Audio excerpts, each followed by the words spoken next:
Panorama group, जो सोचता है वो करता है। लगान वसूली प्रारंभ हो गई तब उस पर जो है विभाग का दिशा निर्देश भी है। माननीय अध्यक्ष महोदय, माननीय मंत्री जी को खेवट और खतियान दोनों की ठीक से जानकारी नहीं।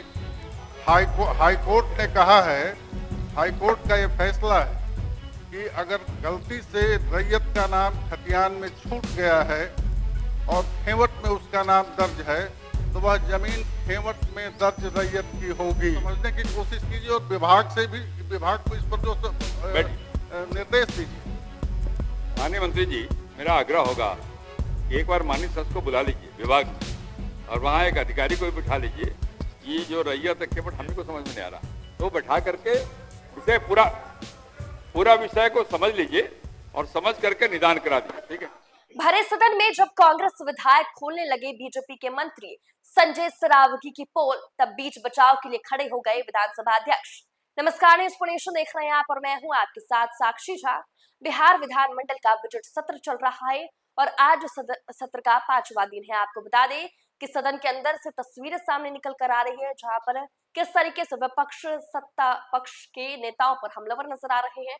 सत्ता पक्ष के मंत्रियों से कई सारे सवाल कर रहे हैं। ऐसे बीच कांग्रेस के विधायक हैं जिन्होंने बीजेपी कोटे के मंत्री संजय सरावगी पर कई तरह के सवाल उठाए हैं और जब संजय सरावगी के पोल खोलते हुए कांग्रेस विधायक नजर आ रहे हैं तो देखिए कैसे विधानसभा के स्पीकर नंद किशोर यादव उनके बचाव के लिए खड़े हो जाते हैं।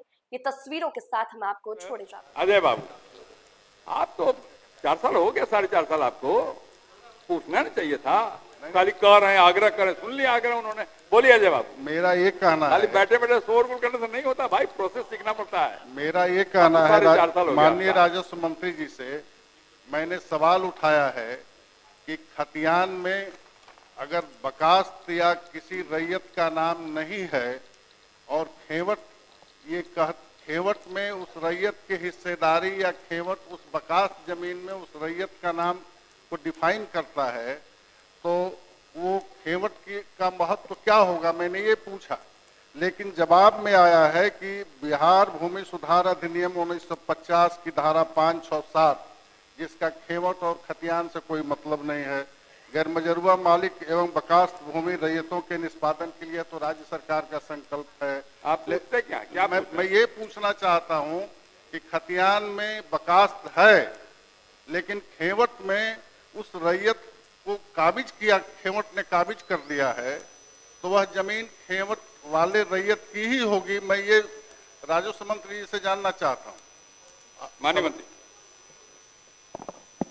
अध्यक्ष महोदय, जवाब तो सकारात्मक है, लेकिन माननीय सदस्य ने जो प्रश्न किया है वह प्रश्न खेवट दस्तावेज से संबंध में उन्होंने प्रश्न किया है कि उन्होंने पूछा अध्यक्ष महोदय कि बकास्त है उसके सरकार की जमीन मानी जाती है, सही में वो बकास्त सरकार की ही जमीन हुई।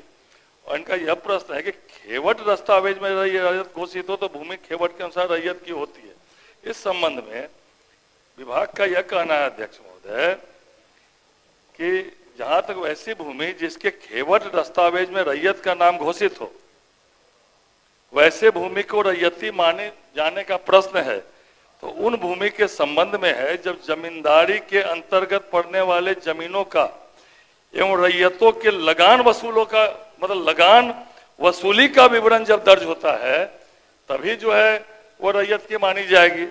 तो उस समय जो जमींदारी था अध्यक्ष महोदय, जब जमींदारी खत्म हुई तो जो भूमि रह गई उसमें जमींदारों ने जो है विवरणी दर्ज की और विवरणी दर्ज करने के बाद जो है जो लगान वसूली जिसकी होनी प्रारंभ हो गई उसको खेवट कहा जाता है। अगर लगान वसूली प्रारंभ हो गई तब उस पर जो है विभाग का दिशा निर्देश भी है। माननीय अध्यक्ष महोदय, माननीय मंत्री जी को खेवट और खतियान दोनों की ठीक से जानकारी नहीं। हाईकोर्ट ने कहा है, हाईकोर्ट का ये फैसला है कि अगर गलती से रैयत का नाम खतियान में छूट गया है और खेवट में उसका नाम दर्ज है तो वह जमीन खेवट में दर्ज रैयत की होगी। माननीय मंत्री जी, इसमें माननीय अध्यक्ष महोदय, इसमें जो बिहार भूमि सुधार अधिनियम 50 की धारा 5, 6, 7 का कोई मतलब खेवट से नहीं है। और गैर मजरूआ मालिक और बकास्त भूमि में जो संकल्प है, यह जो है सो बकास्त जमीन अगर मध्यवर्ती की रसीद कट गई है तो मध्यवर्ती का जो वारिस है वह उसका रैयत होगा।